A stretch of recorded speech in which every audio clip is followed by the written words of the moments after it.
Bonjour, bienvenue en Transparence, le magazine de la rédaction qui parle de l'actualité et qui donne la parole à ceux qui font l'actualité. Et notre invité ce midi, c'est Thierry Santin, membre du gouvernement et président du Rassemblement Les Républicains. Bonjour. Bonjour.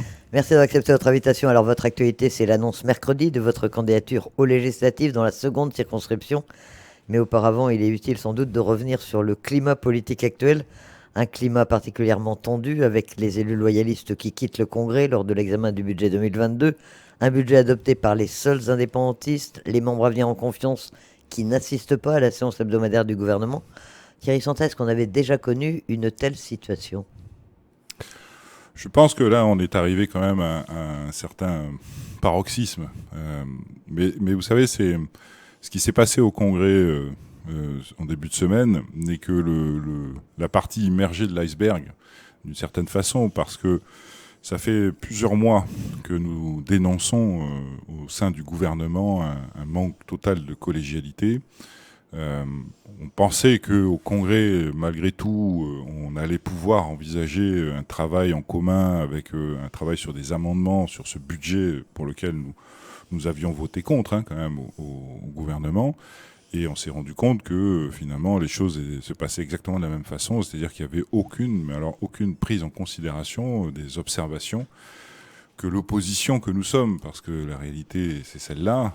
Aujourd'hui, les indépendantistes ont la présidence du gouvernement et du Congrès, même si ça ne correspond pas à la réalité démocratique du pays, mais la réalité c'est quand même celle-là. Et donc en tant qu'opposition, on s'est efforcé de faire un certain nombre de propositions d'évolution de ce budget au sein du gouvernement d'abord, et on n'a pas du tout été entendu. Et mardi, au sein du Congrès de la Nouvelle-Calédonie, ça a été encore pire, puisque non seulement il n'y avait aucune prise en considération des propositions qui étaient formulées, mais en plus, il y a eu vraiment une forme... La manière de faire a été désastreuse. Il y a eu vraiment On a dénoncé de part et d'autre l'arrogance, l'irrespect, le mépris. C'est vraiment ce que vous avez ressenti un vrai mépris de la part du gouvernement majoritaire, en particulier de Gilbert Thuénon, qui était insupportable, enfin inacceptable. Alors, le gouvernement a été installé... le gouvernement que vous présidiez est tombé en février 2021. Le gouvernement de Louis Mapou a été installé fin juillet. Les premiers clashs, ça a été au moment de la déclaration de politique générale. Et depuis, ça s'est aggravé à chaque fois finalement. Mais vous l'avez dit, au mois de février 2021, quand le gouvernement est tombé, donc soi-disant, l'argument principal était a priori un manque de collégialité de ce 16e gouvernement.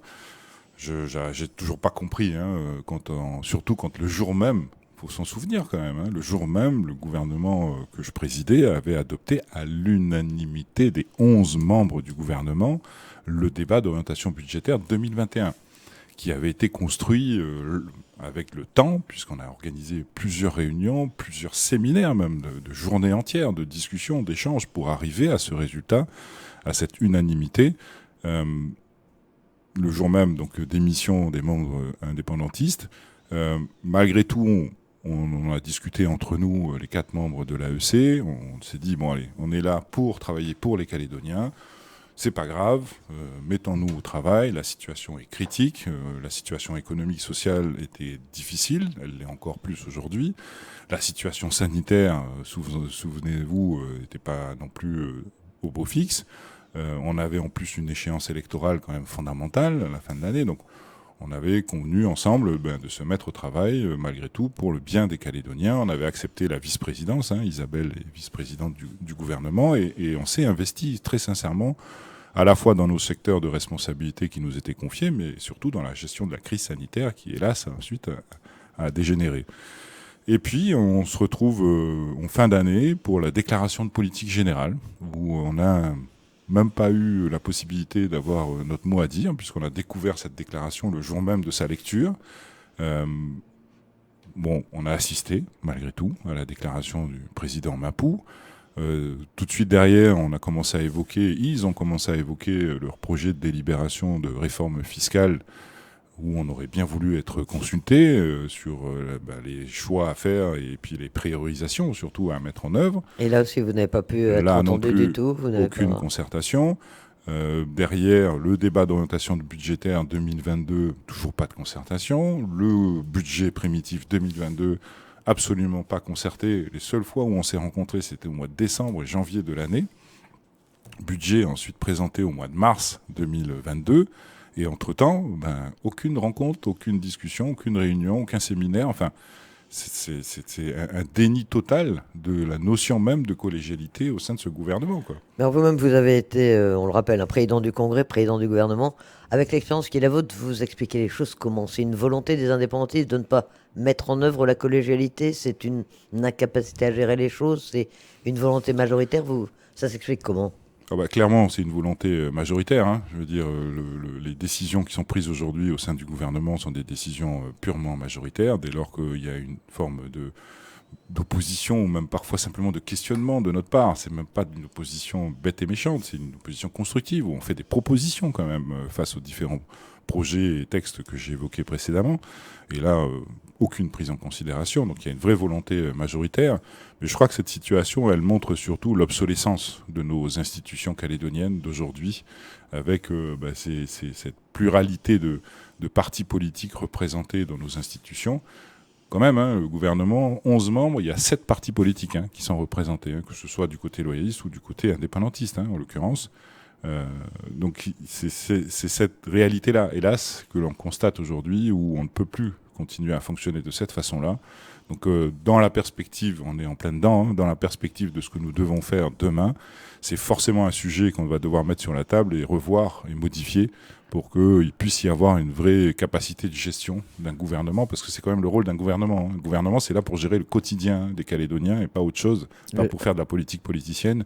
Et donc il faut arriver à trouver les moyens, les méthodes ou les modes d'élection qui permettent véritablement une capacité de gestion d'un gouvernement. Un gouvernement collégial, ça a fait son temps, ça peut plus marcher. En tout cas, tel qu'il est aujourd'hui, clairement, ça ne fonctionne plus.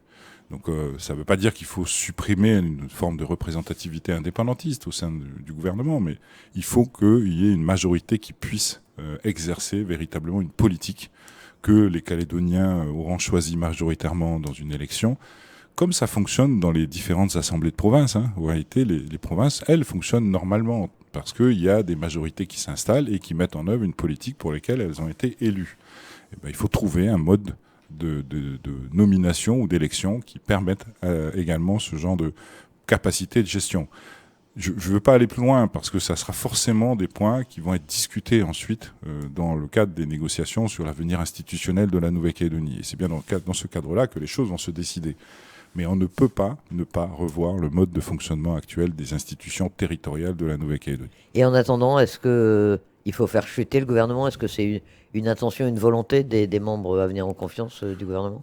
Dans l'état actuel des choses, au jour où on se parle, la question peut-être se pose pas, puisque la réalité du constat qu'on peut faire aussi avec ce qui s'est passé cette semaine pour le budget primitif de la Nouvelle-Calédonie, c'est qu'il y a une vraie majorité indépendantiste qui va au-delà des partis traditionnels indépendantistes. Le LNI et l'UC, l'éveil océanien a clairement marqué sa tendance indépendantiste en votant systématiquement avec les indépendantistes. On aurait pu penser que dans leur logique d'équilibre, comme ils essayent de le faire, ou de le dire en tout cas, ils auraient pu nous accompagner sur les propositions d'amendements qui étaient posées sur la table du Congrès, ce qui n'a pas du tout été le cas.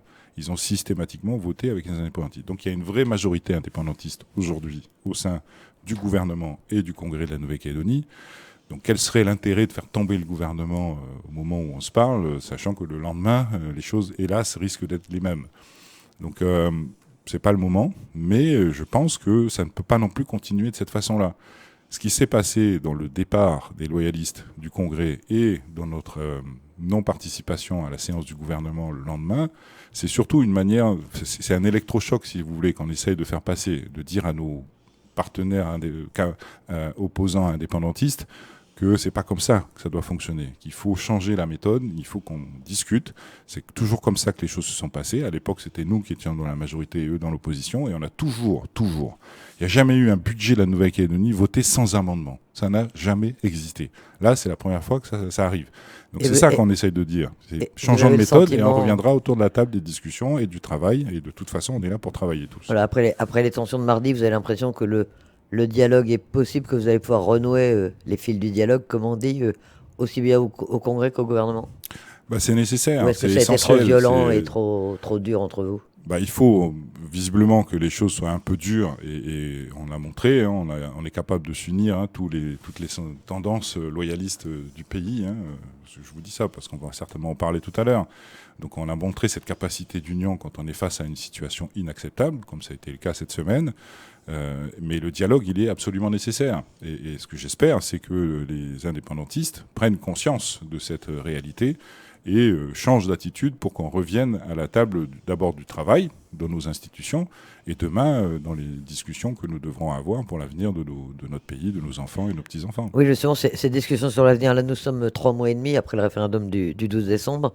C'est ce qu'on a appelé la période de transition qui doit durer 18 mois. Pour l'instant, on ne parle pas beaucoup. Et justement, dans les conditions politiques actuelles, avec aussi les surenchères qu'on a pu entendre dans les réunions indépendantistes, qui remettent en cause maintenant les résultats du référendum, etc. Comment est-ce qu'on peut envisager de préparer l'avenir institutionnel? Est-ce que vous pensez qu'il y a une possibilité de mettre tout le monde autour de la table, comme c'est prévu dans l'accord de Nouméa, pour examiner la situation ainsi créée, ou en tout cas pour préparer l'avenir? Moi, surtout, ce que je constate, et ça rejoint encore ce qui s'est passé cette semaine au Congrès, c'est qu'il y a un décalage entre le discours des leaders indépendantistes et la réalité du pays. Vous savez, on a organisé au rassemblement plusieurs tables rondes citoyennes où on est allé, on a eu cette volonté d'aller au contact de la population et de discuter avec les gens. Et on a eu la chance, dans toutes ces tables rondes, d'avoir finalement toutes les tendances qui ont participé à ces tables rondes. Il n'y a pas que les adhérents du Rassemblement, il n'y a pas que les militants du Rassemblement. Ce n'était pas des conventions du Rassemblement, c'était bien des tables rondes citoyennes. C'est à ce à quoi je tenais véritablement, que ce soit une démarche apolitique, même si c'était mon parti qui l'organisait. J'aurais souhaité que ce soit l'État qui le fasse au tout début.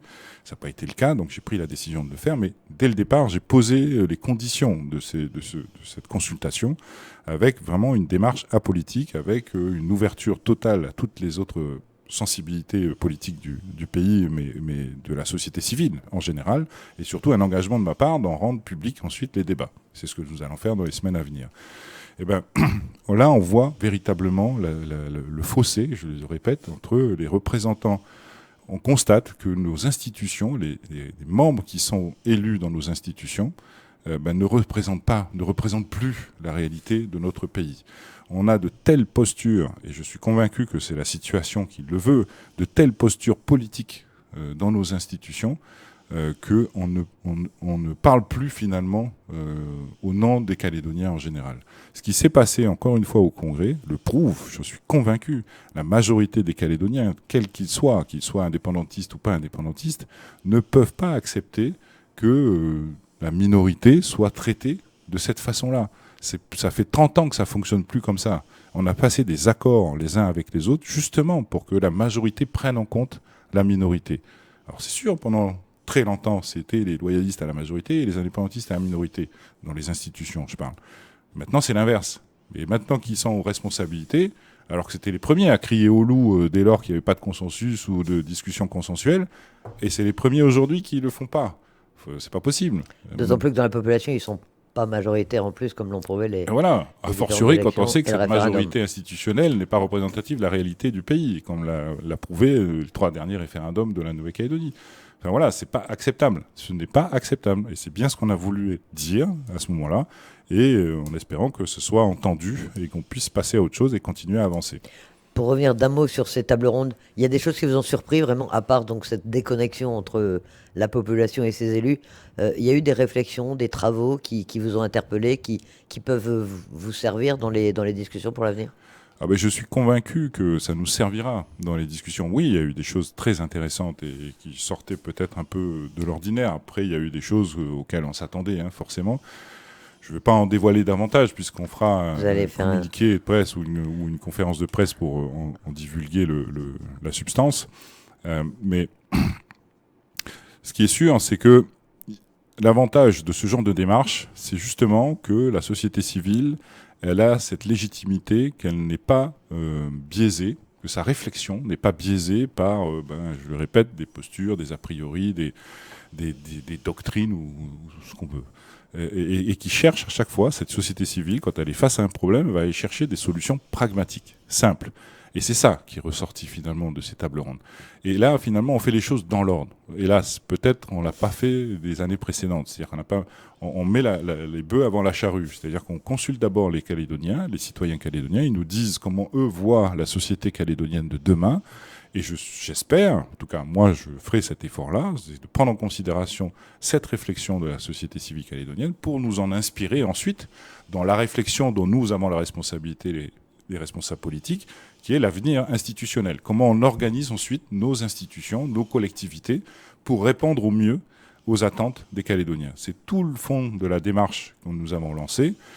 C'est notre démarche. J'entends que d'autres vont faire quelque chose de similaire. J'entends que l'État va également faire une démarche, elle, par écrit.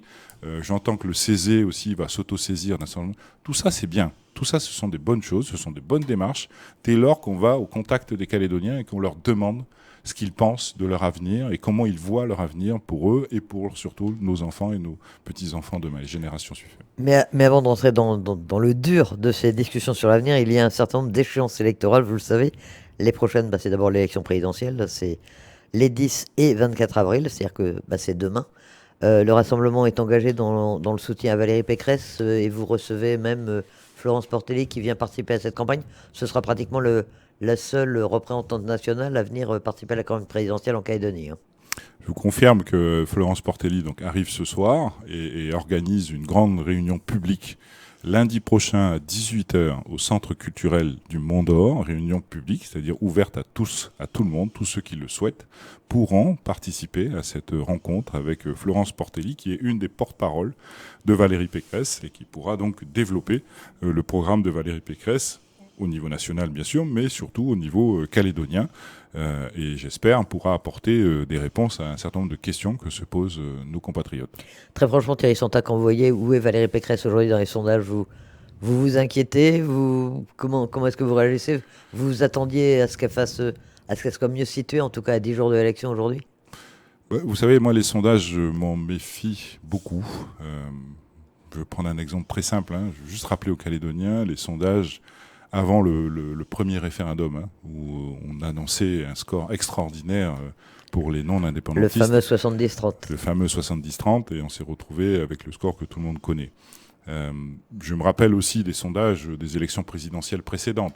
Ce que je veux dire par là, c'est que les sondages ne mettent en avant que ceux qui s'expriment, qui donnent un avis sur un candidat ou un autre. Par contre, on fait souvent abstraction de la grande masse qui ne s'exprime pas, c'est-à-dire qui n'ont pas encore décidé. Et souvent, les décisions se prennent dans la dernière semaine, voire le dernier jour, au moment de mettre le bulletin dans l'urne. Donc moi, je suis convaincu que Valérie Pécresse et surtout toute l'équipe qui l'entoure, il y a des ténors quand même autour d'elle, ceux qui ont participé entre autres à la primaire des Républicains, donc elle et toute son équipe, ont encore la capacité, et ils sont sur le terrain, ils vont voir les Français partout en France. Madame Portelli vient ici en Nouvelle-Calédonie, et comme vous le dites, c'est la seule, à ma connaissance, qui va faire cet effort-là. Je suis convaincu que cette dernière semaine sera décisive et que Valérie Pécresse a toutes ses chances d'arriver au second tour, face probablement à Emmanuel Macron, si on en croit les sondages, mais on verra. Mais je suis surtout convaincu que c'est la seule qui peut battre Emmanuel Macron si elle se retrouve au deuxième tour face à lui. Après la présidentielle, ce sont les élections législatives. Elles sont prévues les 12 et 19 juin. Et alors, vous avez créé un peu la surprise en annonçant votre candidature mercredi. Vous êtes candidat dans la seconde circonscription, Virginie Ruffnac dans la première. Pourquoi est-ce que vous avez fait cette annonce à ce moment-là? Je le dis, ça a un peu surpris. Bon, très honnêtement, c'est quelque chose qui a été donc préparé. Vous savez, il y a quand même une démarche interne au sein du mouvement du parti que je préside de consultation des instances internes. Tous Calédoniens, qui est l'autre parti politique de Pascal Vittori, qui nous soutient, comme vous le savez, a également fait les démarches qu'il fallait de son côté. Donc il y a quand même des choses qui doivent se préparer, s'organiser. Et puis finalement, c'est très bien tombé par rapport à ce qui s'est passé la veille au Congrès, où on savait bien qu'un des reproches qui nous serait fait serait soi-disant la division du camp loyaliste. On le voit, on l'entend sur les réseaux et dans les médias. Et quelque part, avec la position qui a été prise la veille face à ce qui était inacceptable, comme je l'ai expliqué tout à l'heure, prouve que nous avons cette capacité de nous unir dans les moments particuliers. Par contre, nous sommes convaincus qu'il faut que les Calédoniens aient malgré tout le choix entre les différentes visions de l'avenir, les différentes méthodes aussi, pour atteindre cette vision que chacun peut avoir, qu'ils aient le choix lors du premier tour des élections législatives. L'unité, c'est pas l'uniformité. Au contraire, je suis convaincu que l'unité, c'est la diversité des idées qui peut apporter quelque chose de constructif et de partagé. C'est pas en imposant, comme les indépendantistes veulent le faire aujourd'hui, encore une fois, c'est pas en imposant une idée qu'elle devient la meilleure. C'est en parlant, en discutant, en échangeant, et que ce débat se fasse devant les Calédoniens, pas dans des petites instances, dans des petits bureaux entre élus que nous sommes. Non, je crois que les Calédoniens ont le droit d'avoir la vision de chacun, qu'ils se fassent eux-mêmes leur propre opinion, et qu'on ait ensuite la responsabilité, tous mouvements loyalistes confondus, de se réunir à nouveau, s'il le faut, au deuxième tour, si par malheur, on a un candidat indépendantiste face à soi. C'est comme ça que les choses doivent se passer. Il faut qu'il y ait de la démocratie. Le premier tour, il sert à ça, et que cette démocratie, ensuite, soit responsable au deuxième tour pour éviter qu'il y ait un candidat indépendantiste qui soit élu député de la nation française. Pas de candidature unitaire, mais un pacte de non-agression, un accord de désistement pour le second tour, ça vous paraît être... En tout cas, nous, c'est comme ça qu'on envisage cette campagne à venir, oui. Alors sur le fond, pourquoi Thierry Sonta êtes-vous candidat à ces législatives? Est-ce que c'est une envie que vous aviez, ou est-ce que c'est parce que vous avez été désigné par les instances de votre parti? Ça s'est passé comment? Et ça fait longtemps que vous avez envie de vous présenter aux législatives? C'est une vraie volonté de ma part. C'est la raison pour laquelle j'ai décidé de m'investir en politique. C'est de pouvoir apporter ma pierre à la construction de l'édifice de la Calédonie de demain. On finit l'accord de Nouméa, mais on commence autre chose. Et c'est bien cette volonté qui a été la mienne, qui m'a incité à me présenter aux élections en 2014 la première fois, parce que je pensais que c'était le dernier mandat de l'accord de Nouméa. Finalement, ça a duré un mandat de plus, et donc je me suis présenté également en 2019. Et cette volonté qui est la mienne, comment arriver à assurer finalement cette participation à ces discussions d'avenir, sinon en se présentant à cette élection législative pour devenir député de la Nouvelle-Calédonie et ce faisant porter la voix des Calédoniens dans ces discussions demain, que ce soit autour de la table des discussions avec nos partenaires indépendantistes et l'État, ou que ce soit au sein de l'Assemblée nationale, parce que ce qui va se passer en Calédonie va avoir une influence nationale sur la Constitution française et sur des lois organiques. Et ça, c'est bien l'Assemblée nationale et le Sénat, dès lors qu'on modifie la Constitution, qui vont avoir leur mot à dire. Et je souhaite que les Calédoniens me fassent confiance et me permettent d'être présent ce jour-là au sein de ces hémicycles pour porter la voix de tous les Calédoniens. Pourquoi est-ce que vous avez choisi la seconde circonscription? C'est aussi une question qui se pose. Ça, c'est ma sensibilité. La première, c'est Nouméa et les îles, pour faire bref, et la seconde, celle dans laquelle vous êtes candidat, c'est tout le reste de la Grande Terre. Si on connaît un petit peu mon parcours, j'ai eu la chance de passer plusieurs années de ma vie, plusieurs parties de mon enfance en tout cas, à Thio, où mon père habitait, chez qui j'allais régulièrement en vacances. J'ai passé de nombreuses années professionnelles au Mont d'Or, en tant que secrétaire général de la commune du Mont d'Or, avec Pierre Frougier d'abord et Éric Gay ensuite. Mon premier investissement politique officiel, je le rappelle, ça a été aussi en tant que conseiller municipal de Païta, où je me suis investi pendant quelques années. Voilà, donc ça correspond finalement à ma sensibilité profonde. C'est cette partie de la Calédonie qui, je crois, entendra mieux le discours que je peux tenir. Quels vont être les thèmes essentiels de votre campagne? Vous parliez de cette volonté de participer à la définition de l'avenir de la Nouvelle-Calédonie, mais on sait que l'un des thèmes qui revient beaucoup, notamment ces derniers jours, c'est la vie quotidienne des Calédoniens, les pouvoirs économiques, les problèmes de pouvoir d'achat. Vous êtes obligé aussi d'en tenir compte dans une campagne?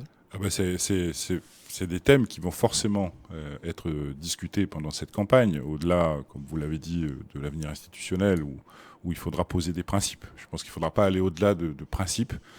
Ceux qui présentent aux Calédoniens un projet tout ficelé, je peux vous garantir, et puis je peux mettre ma main à couper, que ce n'est pas celui-là qui sera le statut de la Nouvelle-Calédonie de demain. Mais au-delà de cet aspect institutionnel, je pense qu'il y a trois grandes thématiques essentielles dont on va devoir discuter pendant cette campagne. C'est, vous le dites, la question du pouvoir d'achat, mais au-delà de ça, la question économique, où on porte nos candidatures, que ce soit Virginie et moi-même, une logique économique libérale. Mais libérale parce qu'on est convaincu que c'est la seule qui peut justement lutter le mieux face aux inégalités sociales de notre Nouvelle-Calédonie. Et quand on parle de pouvoir d'achat, on parle d'inégalité sociale. Pourquoi ? Parce que c'est la seule, ce n'est qu'une relance économique qui permettra de créer de l'emploi et donc de donner du travail aux Calédoniens et donc un salaire à la fin du mois. Ce n'est qu'une relance économique qui va pouvoir renflouer les caisses des collectivités, de la CAFAT et autres, et donc permettre de prendre en charge tous les coûts de nos régimes sociaux en général. C'est ça notre conviction. C'est ce que nous allons porter et c'est ce que nous allons expliquer aux Calédoniens. L'autre sujet important que nous avons en tête, c'est aussi, bien sûr, les questions de sécurité. Et hélas, maintenant, elles sont prégnantes partout sur le territoire. Elles étaient peut-être davantage, à une certaine époque, sur l'agglomération. Mais quand on voit ce qui se passe à Koumak, par exemple, ces derniers temps, où le maire a été obligé de prendre un arrêté de couvre-feu pendant le week-end ou d'interdiction de vente d'alcool, on voit que hélas, ça devient une vraie difficulté de tous les Calédoniens partout où ils se trouvent. Et enfin, un autre sujet de poids, mais qui est presque naturel, c'est comment on arrivera à vivre ensemble, tous ensemble, demain, ici en Nouvelle-Calédonie, dans le respect de nos différences, sans que les uns aient une place supérieure aux autres, dans le respect de notre espace de vie, de nos modes de vie, de nos traditions, de nos coutumes. On a des différences ici en Nouvelle-Calédonie, et ces différences, il faut qu'on les accepte, mais au-delà de ça, il faut même qu'on les partage peut-être à un moment donné, pour qu'on crée cette fameuse identité calédonienne à laquelle tout le monde pense. Vous allez faire campagne comment ? La seconde circonscription, c'est aussi l'une de ses particularités, c'est qu'elle est très vaste. Il faut aller partout. C'est ce que vous allez faire dans les semaines qui viennent, parce que les élections, donc c'est les 12 et 19 juin, ça va aller très vite. Ça va aller très très vite, je vous le confirme. Moi, j'ai l'intention d'aller partout, surtout toute la Grande Terre, au-delà de Nouméa, d'aller à la rencontre de tous les Calédoniens dans toutes les communes de Nouvelle-Calédonie. Les choses se mettent en place. Il y a un comité de soutien également qui va se mettre en place. Des réunions vont se tenir, je le répète, sur tout le territoire, que ce soit des réunions publiques ou des réunions chez l'habitant. Je veux dire ça comme ça. Parce que je pense que parfois, c'est dans des contacts très proches qu'on parle le mieux ou plus facilement et que finalement, on entend le mieux ce que les Calédoniens ont dans leur tête et qu'on peut aussi prendre plus de temps à expliquer ce que nous avons, nous, dans notre tête et donc que l'échange puisse se faire. Donc c'est vraiment une démarche de proximité qu'on va mettre en œuvre au maximum, sans oublier bien sûr les réseaux sociaux qui, hélas, influence beaucoup de monde. On travaille aussi là-dessus. On a une équipe qui est opérationnelle déjà sur le sujet. Voilà, ça va être une campagne de proximité. Alors encore petite incertitude inconnue. Vous le connaissez, mais votre suppléant, vous avez choisi de pas le rendre public toujours. Donc ce sera dans quelques jours. C'est ça que vous rendrez public ? D'ici 2 semaines. Et puis incertitude aussi sur la donne politique de cette seconde circonscription, puisque vous avez été les premiers, Virginie Ruffnac et vous, à faire acte de candidature. Donc on aura l'occasion d'en reparler. En revanche, vous avez l'investiture, on en parlait il y a un instant de Valérie Pécresse. Vous avez l'investiture des Républicains, votre famille politique nationale. C'est quelque chose d'important, ça ? Je vous confirme qu'on a effectivement l'investiture des Républicains. C'est quelque chose qui est important. Ça va dans la démarche du soutien à Valérie Pécresse. Ça a été, je l'ai dit tout à l'heure, l'ADN du Rassemblement a toujours été une démarche en lien avec les gens de droite au niveau national, que ce soit Jacques Chirac, que ce soit Nicolas Sarkozy et aujourd'hui Valérie Pécresse.